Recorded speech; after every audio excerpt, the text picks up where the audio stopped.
Alright, take one more clip here and see what we got on this side.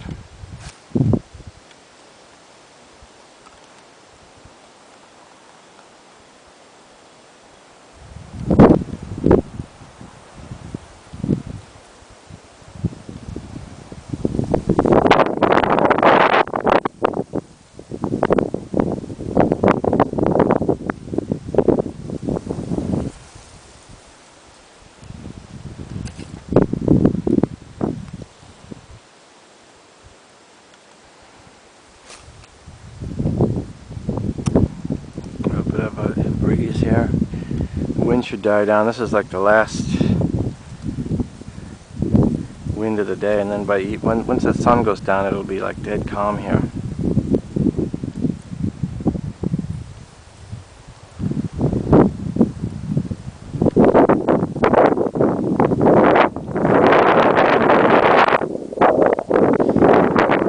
A little bit further out this way, and a little bit deeper water.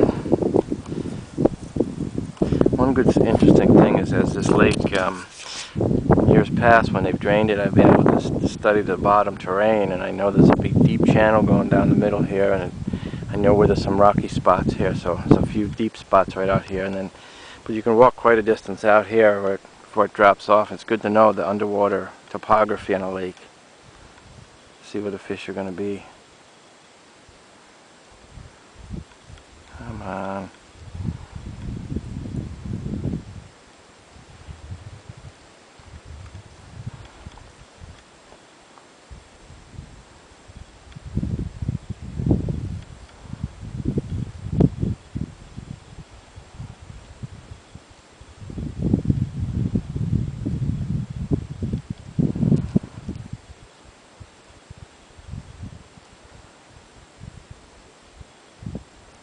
Nope. Not too much in this lake. Not like my other favorite lake where I could catch it. I think I could catch a fish each cast. I'll try one more here, and then I'm going to wrap it up I'm going to go to a different spot over here. And back to my old original camera here. I tried a Casio out, and wasn't happy with the camera itself. Was good, and it had 12.1 megapixels, whatever, but the uploading and all the crap that goes with the gets so complicated that I just sticking with this camera for right now.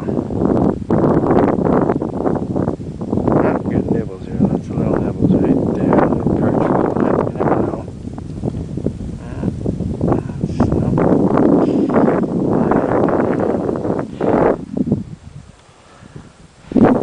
Go for a walk with Ben here and look for some blueberries. The blueberries are really coming out now because just a little bit of rain was enough to get them going here. This green stuff here is heath or heather, whatever they want to call it. But as you see, just up here, you see the blueberries coming out here in force. Here, look at these nice blueberries here. Nice, delicious.